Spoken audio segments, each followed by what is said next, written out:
don't come crying when you're fucking this motherfucker. 1, 2, 3, 4, 5. My fucking screen is fucking... There we go. Good shit.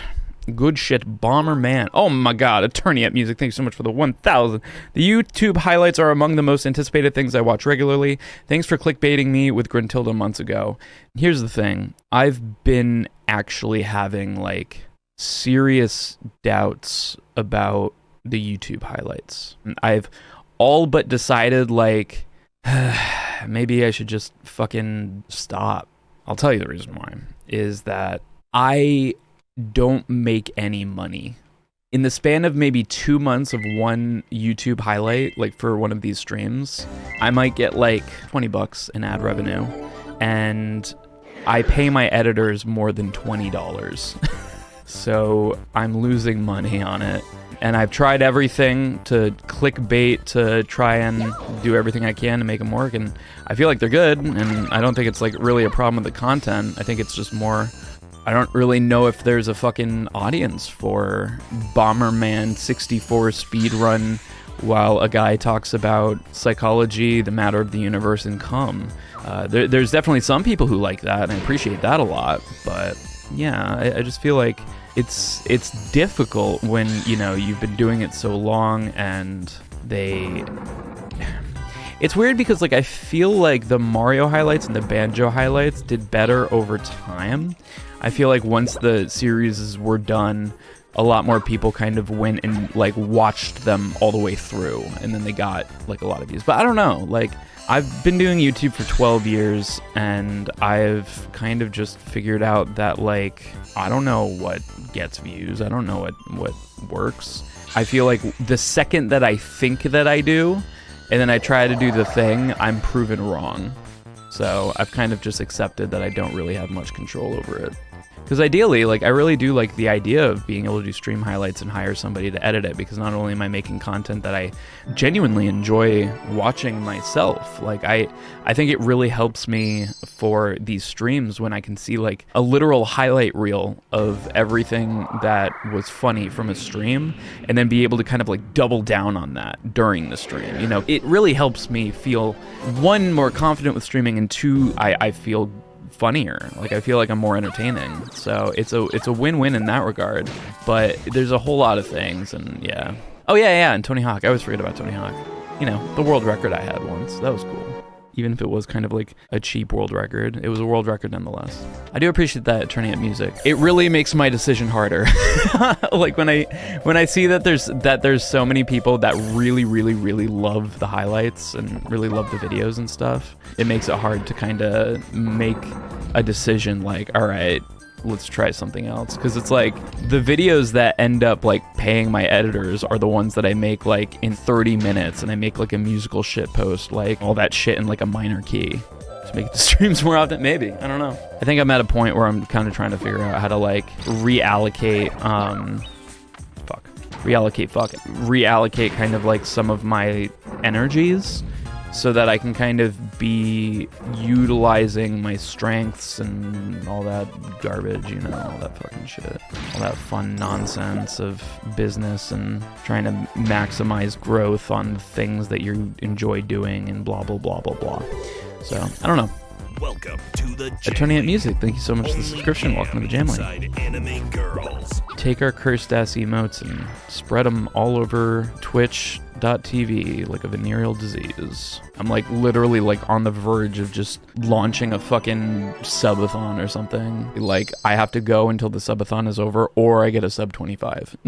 Because a big part of it too is like I'm speedrunning a game that like not many people care about. Like, this one's a little bit more of a passion project, and my goal for it is so insane, and I feel like it's doable. It's just very difficult, and it's going to be us spending a whole lot of time on a game that, I mean, I enjoy. I like this game still for some reason. Oh fuck, I hate this game. This game fucking sucks. I should probably reset actually. No, I think I'll go with it. It's still under 30 seconds, and we have like an easy, almost like a minute time save over the course of the third world. Adriana's in Los Angeles for the week, so I've just been letting Marnie run around like crazy. So I never have any idea where she is, and she could just come down at any moment. I think that's kind of a fun thing that can happen. You bring a dog on a stream. But I do find myself constantly, like, hoping she's not, I don't know, shitting on anything important or expensive. Shitting all over my... Luckily, most of my guitars are up. I don't have any, like, floor guitars. It may sound a bit dumb coming from a guy that not even an affiliate, but do what makes you happy. Sometimes you have to ignore the numbers and just do it for yourself. Ah, yes. The age-old do what you love advice. The problem with people who are just like, oh, just do what you want to do. Just do what you love, man. Just do that. In reality, it does kind of come down to a balance. Because, like, you could potentially have, like, something that you love. And a lot of the time what'll happen is, like, the thing that you love that you make content about could potentially be something that's a really big cash cow, you know? Like, you might get obsessed with Fortnite before it got popular, and then you were like one of the first Fortnite streamers, and then there you go, you popped off. But, like, a bigger thing kind of comes down to finding the balance and compromise with yourself, you know, kind of trying to find that happy medium between what you love and what will be a smart business move, you know? It depends on what's the most important to you. I mean, it doesn't sound dumb. It's solid advice for a lot of people. I mean, it's advice I've given to people. It's just, it really does kind of come down to compromise. I mean, I think that that's kind of like something that holds true in a lot of aspects of life. It's a very valuable asset to be compromising, but not overly compromising. Oh my God. Well, that's the end of that one. So many things in life is just all about balance. Because I think what tends to happen, at least in my experience, is you kind of go through these, like, thought circle jerks, right? If I don't do this, then I have to do this. Or if I do this, then this will happen. And that thing is always going to be some kind of, like, far extreme. For whatever reason. Maybe it's because you just want to be ready for the worst possible case scenario or the best possible case scenario. Statistically, what'll happen is something in the middle, right? Or something that you're not even expecting. So I think there's a lot of wisdom in kind of just trying to identify things that you do that are kind of all or nothing. And then, I don't know. The issue is it's hard. It's so easy to kind of think about things as binary. I'm trying to think of an example. If I order Taco Bell, I'm gonna have a heart disease. If I order Taco Bell as much as I do, one day I'll die. That could happen, maybe, but what's probably gonna happen is something kind of in the middle. If I keep eating as much Taco Bell as I do, I'm probably not gonna be that healthy. I probably won't die. Like, the chances of me dying from how much Taco Bell I eat is pretty low compared to everything else that'll probably kill me. If you kind of think things as just kind of like, okay, the best case scenario is nothing bad will happen. The worst case scenario is I'll fucking die. Now, where's kind of the middle point? Like, and that is way more likely of an outcome, right? Consume equals get the shits. I don't get the shits from Taco Bell, man. My body is built for Taco Bell. My body is a bell. I just think at least people who are logically brained, I'm definitely a very, like, logical thinker. My mind tends to divide things up into two things, right? Either this will happen or this will happen. I don't think that that's necessarily a smart thing. I think it's an easy thing to do. If it's just two things, there's not a whole lot to think about. If you throw a third thing in there, it's a little bit crazy, you know? Like, I'm already dealing with so much anxiety and so much depression and I'm overwhelmed. Why the fuck am I gonna want to think about other things? Well, like, the middle option is statistically more probable to happen than the worst case or the best case scenario. In my experience, sometimes you have to do things you hate to get to do things you love. Like going to your kid's school meeting, but getting to flirt with a hot single teacher. Hell yeah. I think there's a lot in kind of just opening yourself up to situations like that. Another fucking double power, fucking ass. Because people with anxiety tend to just think about every possible scenario. They've been burned before. You want to learn your lesson from the last time, you know?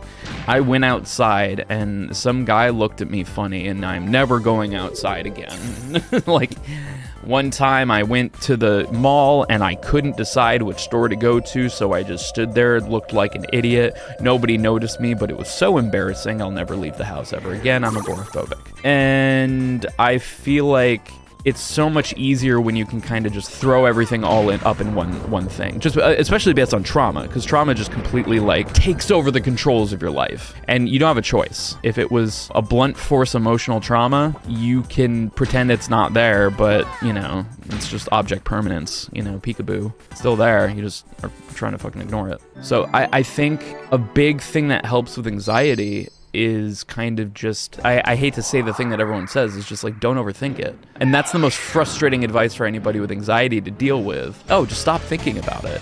You know, just like, have you tried just chilling the fuck out? Have you touched some grass? It's like, fuck you. But like, it really does kind of come down to like, if you really want to fucking intellectualize everything, this motherfucker, 2, 3, 4, 5, bro.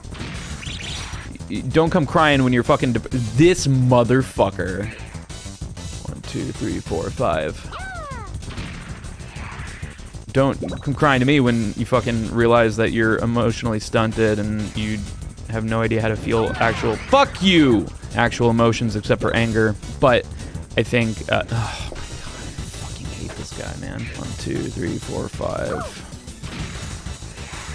The point is, we always worry about the worst case scenario, and that pretty much almost never happens. The best thing to do is just stop fucking thinking about it, because one day, if you do have crippling anxiety or depression, you're going to get to a place where you're not thinking about all that stuff so much, and you're gonna be like, oh, why didn't I just do this? And the answer is because it's hard. The answer is because somebody hurt you.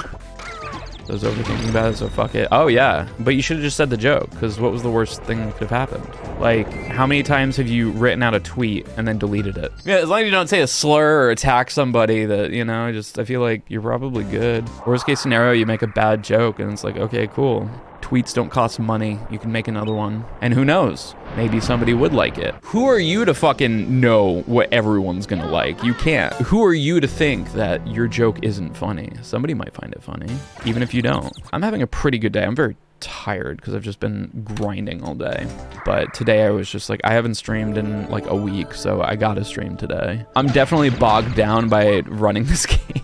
And I'm really excited to do the next project, but I'm also very, very determined. Very just fucking determined. Every once in a while I find like a place in my thumb that like feels a little bit sore, and I'm just like, okay, I'm gonna just keep my hand there for a second and just try to like stretch it out right there. By thumb I mean my penis.